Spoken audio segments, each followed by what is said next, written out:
Ladies and gentlemen, welcome to another episode of Raw Politics. This is a reaction video.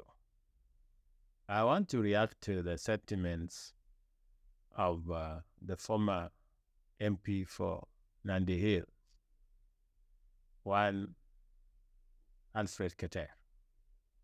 Alfred Keter, the other day in Kericho, was cheered by the crowd when he suggested or claimed that the government of William Ruto had failed miserably and was not sensitive to the plight of hustlers. That Ruto got into power promising to help those at the bottom of the pyramid, but ended up doing the opposite. Well, to some extent, whatever he was saying resonated with the crowd. And you can't blame them. People who go through a difficult times, like majority of Kenyans, are entitled to feel betrayed. However, here is the question that we must ask the likes of Alfred Keter. First, remember, I have admitted that times are hard, that we are digging deeper into our pockets, that paychecks are getting thinner, that the cost of living in terms of fuel is a little bit higher. So when somebody like Keter comes and regurgitates those, it resonates with the crowd. It would resonate with me. It would resonate with you. It should resonate with anyone. People should feel betrayed, in quotes. However, I have a question for the likes of Keter, like I said. If we were to go Uhuru's route, and Uhuru's route, you borrow to subsidize consumption. Now, here is the case. Under Uhuru, electricity was subsidized. So 500 would give you in excess of 33 units. Under Uhuru, fuel was subsidized. So a liter would be around 159 or thereabout. And Uhuru even tried to subsidize maize flour. You were supposed to get 2 kgs at 100 bob. He even claimed to have subsidized fertilizer.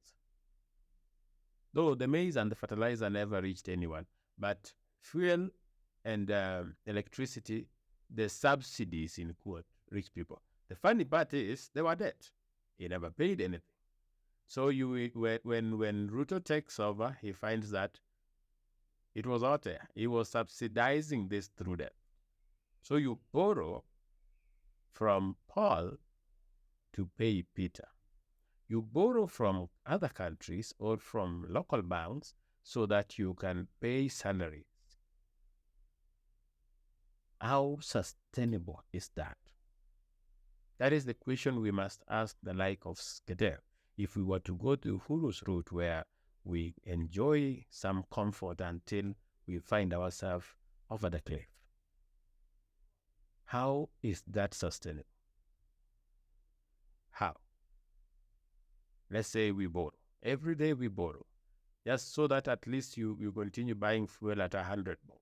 Or you continue buying unga maybe at 100 bob. Or you get more units. Everybody would love that. But is it sustainable? That is the question we must ask. Is it sustainable? If the likes of Alfred Keter were to answer that, then their claims would be considered genuine. But they wouldn't answer that because theirs is a politics of populism. I admit again that there are things the president said he would do, that is actually not doing because of the circumstances, the reality on the ground. So there is a big difference between ideal and the real. There are things that the president planned to do, but the circumstances are forcing him to do otherwise. He would have reduced taxes on fuel so that we pay less for fuel. But the reality is that every year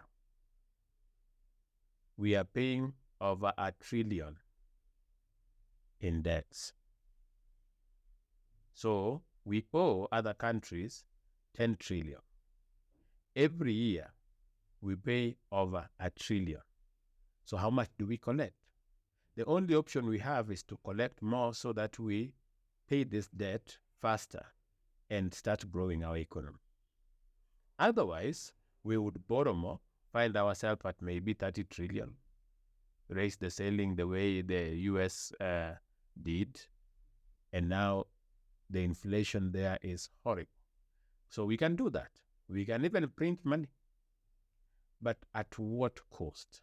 After that, if we pursue short-term comfort at the expense of the future of the country, the posterity of our nation, is that the right route to take?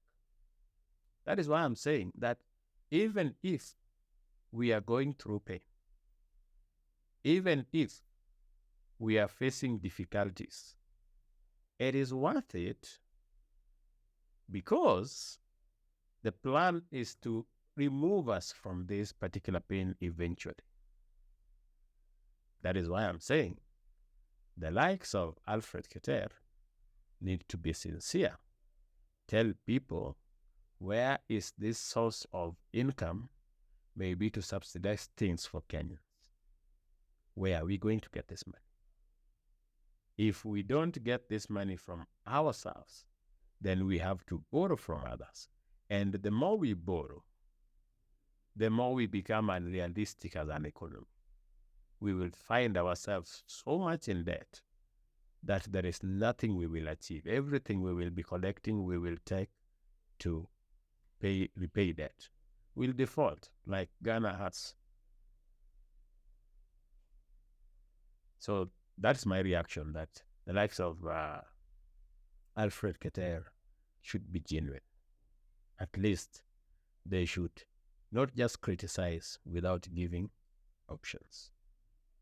And I tell you that the president, having known him, is someone who cares so much about the country. But he is the only one who is willing to make the unpopular decisions.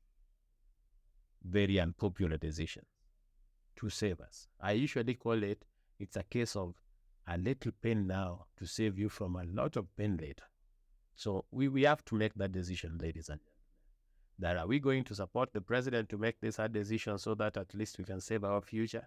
Or are we going to insist that he helps us bury ourselves in the sun? If that is the case, if that is what we want, if we want a life where we live in some funny bubbles, where we've created an alternative reality, where we buy things cheaper by borrowing to repay them, then we should also be ready for the consequences of that. That is how the global economy works. If you are borrowing from other people, they will give you that money at very high interest. And you will always be in debt. I am not saying that we are not going to borrow anymore or that we are not going to look for resources outside. No. I'm saying there is a difference between borrowing to do something tangible and borrowing to pay a recurrent. So there's borrowing for something important, but also there's borrowing for recurrent expenditure. So you borrow to pay salaries of teachers, you borrow to pay salaries of civil servants, you borrow to make people buy things cheaply. At the end of the day, you will have nowhere to borrow, and then reality will now catch up with us. And when reality catches up with us, I wish not to be there when that happens. Funny enough, we have kids, we have family members whose futures we have to fight so hard and protect. So if we go this route of asking for shortcuts and being afraid of hard decisions, then, ladies and gentlemen, let me submit, we will be the one who will pay dearly. I was just reacting to what Keter and others of similar opinion were saying. You feel free to share your view. If you agree with my position that we sacrifice now and then enjoy later, it's okay. If you disagree, you can also share in the comments below. Let us engage on this. It's our country. No one has all the answers. We can all share our opinion and change this country. Otherwise, thank you for watching this video.